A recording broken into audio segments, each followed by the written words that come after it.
All right, everybody. I am National Master Jesse Cohen. This is Summit School of Chess, and I am so excited for our content today because none other than the Dr. Patzer, otherwise known as Dr. Langstrand, Chess Punk's founding member, team leader of the Chess Punks team, has reviewed one of my Blitz games to give me feedback. I thought this would be a really interesting topic to see how an amateur, but not just any amateur, someone who is well known to be an adult improver, actively working on their game, reviews my game and then gives me feedback. So let's jump right in.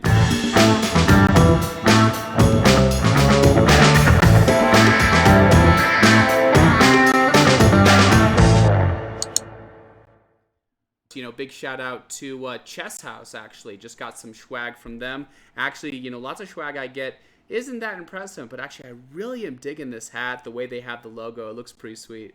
All right, let's see what Dr. Potts has to say about my game. So he says, "What the hey? Here's a master asking me to analyze his game. I don't know if I can contribute anything, but here goes. So let's see here: D4, B6, E4, Bishop B7, Knight C3." E6. I'll make a little comment here. I'm not sure what the name of this opening is. It's a B3 cowboy as black opening. The whole idea is to let white set up this strong center and to undermine it. I'm going to play moves like bishop to B4, pinning the knight, which is going to make the E4 pawn in more danger. I've got lots of ways to assault this E pawn with knight F6, bishop B4, pawn D5. I need to try and take down this center. He says, I know this. I've had my fair share of pain from the white side. The key point, block that bishop with D5 and don't lose the C3 knight. Knight F3, dubious move. Bishop B4, there it goes.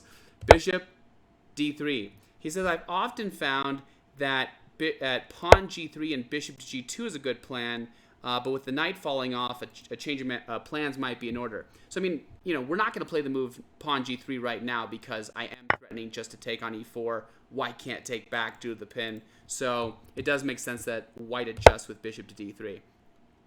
Knight to F6, re-threatening that pawn. E5, he says this is a dubious move. He says, what about that D5 square? It is true, white's got this big center and white wants to advance it and use it. Remember, an advantage is only as good as you make use of it. So pushing it, attacking my knight, this makes sense. But remember the strength of having two pawns side by side, taking all those different colored squares. As soon as white advances E5, both of these pawns get locked on light squares, which in turn weaken the dark squares. Knight E4.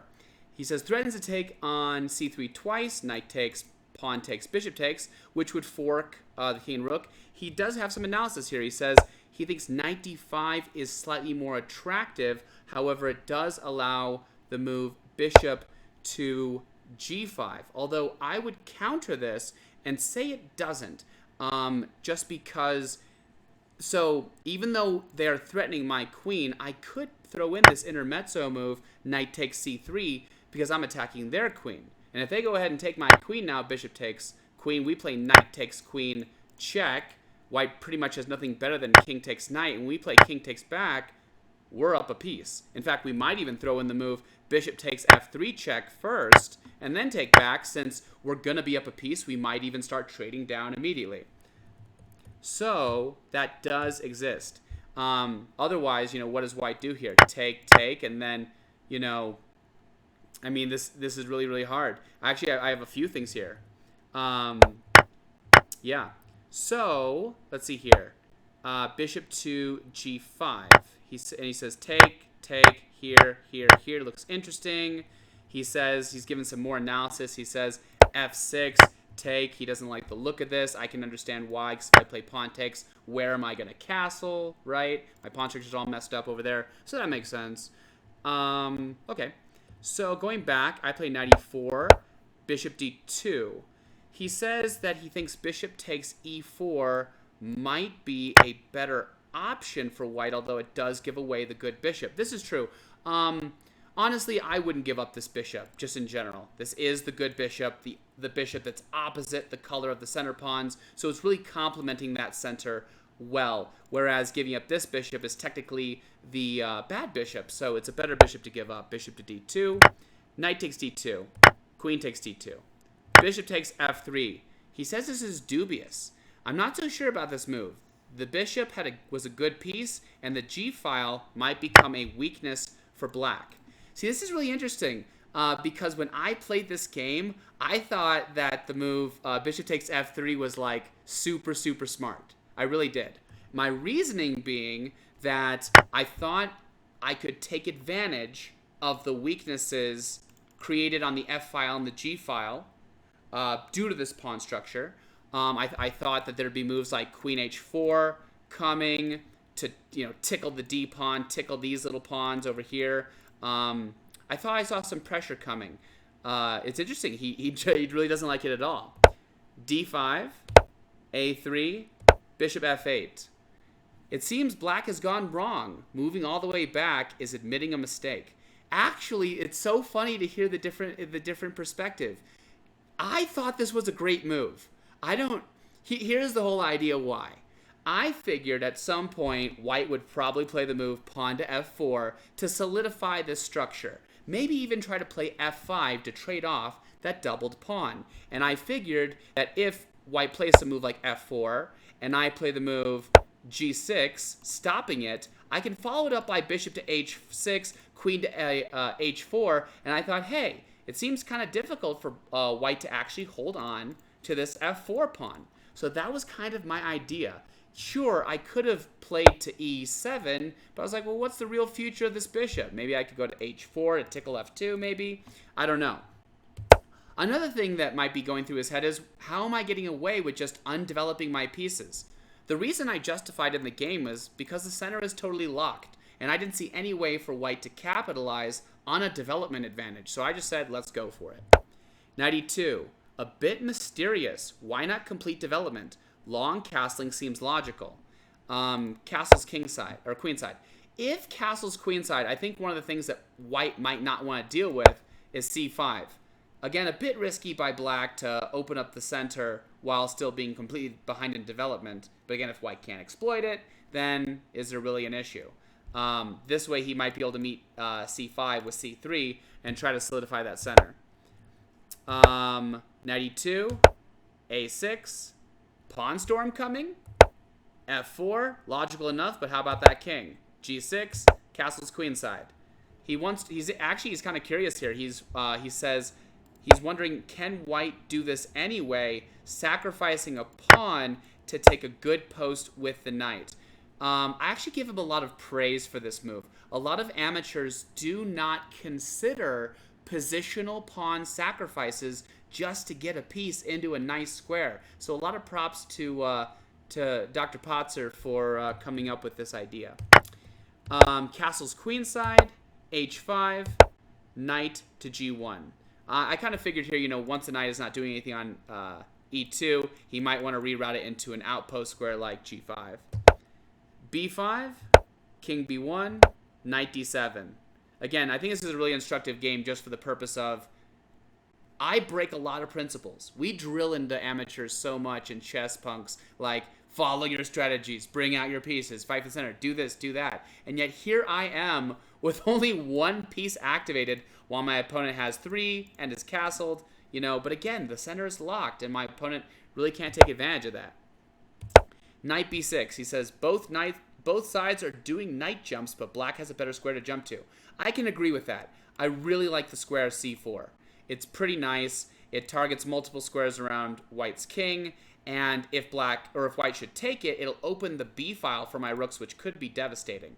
Whereas this knight jump will come in and tickle f7, but I think I can hold that pretty well. Queen to c1. I don't understand what white is doing. I think white is just not wanting to allow the knight to hit the queen, but I still put it in there anyway. He said that knight has to go. Rook h to g1. He says, sure, it's a half-open file, but how can white exploit it? There are no entry points. This is a very good observation by Dr. Patzer. A lot of times, amateurs get stuck in this way of, rooks belong on open files. They have all these mantras memorized, and they play them like it's the law. And I love the fact that he's taking the time here to question, like, what is the point of this move? I'll tell you what I thought the point was. I figured that the point was to someday sacrifice on g6. You know, maybe bishop takes, pawn takes, rook takes, and start, you know, get 2 pawns for the missing piece. Maybe start an attack around my king if this queen can maybe help someday, which he's in no position to do. Queen d7. This is my way of kind of solidifying the position a little bit by reinforcing these points. Bishop e2. Okay, what now? Are we just waiting? Does white really have that luxury? I would argue, yeah. Again, because of the closed nature of the position, there is no specific rush. Pawn c5. Black is just crushing it. So he's loving my play now. Pawn c3. This move creates a lot of nice squares. Just looked at that b3 square. C takes d4. Dubious. And I think he's possibly right here. He says, this looks wrong to me. Why not just keep pushing pawns? You know, and I think he's got a lot of correctness about this. Playing a4, a5, and b4, trying to rip open this king does make a lot of sense.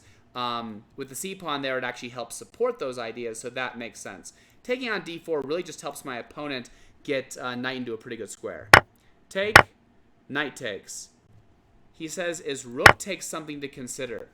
I would say no, personally.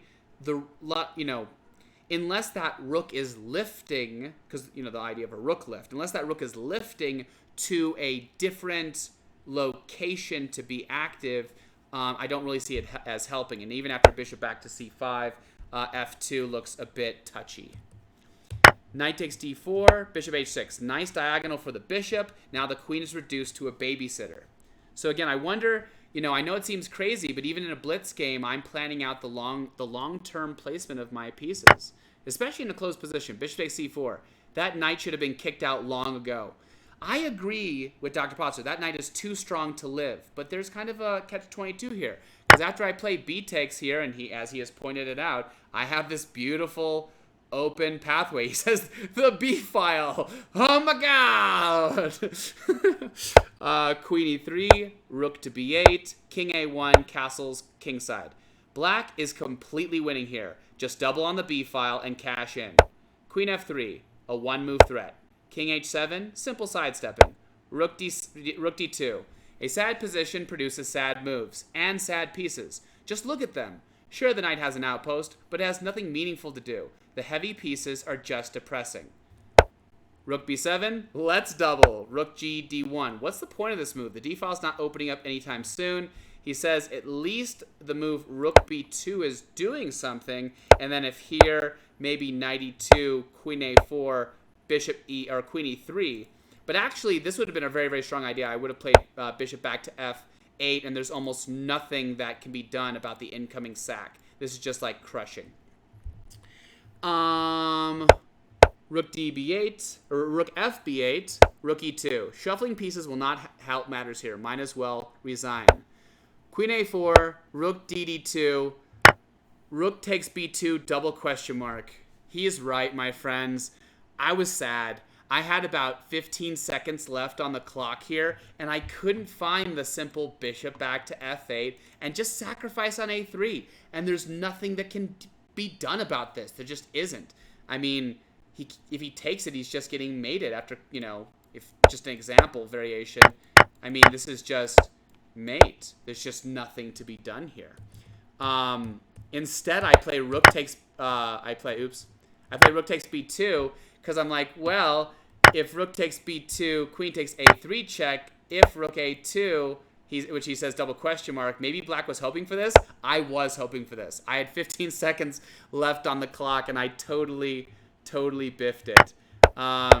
Rook b3. He says it looks dangerous on the surface, but black lacks the firepower to break through. I mean, at this point, I realized I had just lost an entire rook, and so material considerations went out the door. I don't even care that I'm giving away another exchange. My goal here is to create as much complexity in this position as possible. I figure if white takes here and I take back, I might have some pressure on the king with connected pass pawns. Rook c2, a5, queen e2, a4, queen d2. He says knight b5 looks interesting. I'll give it to you. Queen d2, king g7, rook takes b3, a takes b3, king b2, king h7, knight f3, and white wins on time. He said, he says, some takeaways from this game. 1. Advantages come and go. Black dominated the opening, but had a change of heart with bishop takes f3 and bishop f8. White had a chance to come back, but was passive. Black got overconfident and blundered with rook takes b2 despite doing nothing. White got a winning position. 2. Understand the ideas behind your openings. What are both sides trying to achieve? Don't change plans. A lot of good commentary. Again, I think the only thing that Dr. Patzer perhaps struggled with was understanding that there were multiple comments about why are we taking so long? Why are we taking so long? And the answer is the same thing over and over again. The position is closed, and there was really no way for either side to force an opening. That's partially true, by the way. When I reviewed the game myself way earlier, I saw that in these positions right here, oops, gotta scroll back up. In these positions right here, White could have played the move c4 so many times. Could have played it after castling queenside, could have played it after whatever, and tried to open the position, which is a great idea since White has such a lead in development. This position would actually be quite difficult for Black to defend. Why? Like, what do we do here? Like, seriously, if c6, we might take back. If we ever play e takes, then f5 is coming and the position's ripping open. If I play c takes, then probably king b1 followed by rook c1, and we can try to dominate the c file. And again, we've opened the position while we have an advantage in development. And so that's, it wasn't until I actually got the move b5 in that I was actually totally great here. Because suddenly, White didn't have ways to force open the position positionally or tactically, and so White could not make use of those advantages. Okay? Big shout out. Big shout out to Dr. Patzer, aka Dr. Langstrom, for reviewing this game and being such a good sport. With your permission, I'll put this on YouTube as well. Big shout out to Chess House for this pretty sweet ball cap. Again, I've gotten different things from different chess companies, but this is actually pretty well made, and I love the logo. I love the color choice. I think you got something going here, so good job with that. And I hope that this was beneficial. If you're watching this and you would like me to take a look at your game, or you feel gutsy enough to review one of my games, drop me a chat down in the comments below, and we'll see if we can't connect and make something happen. In the meantime, everyone stay awesome, and I will see you next time. Bye for now.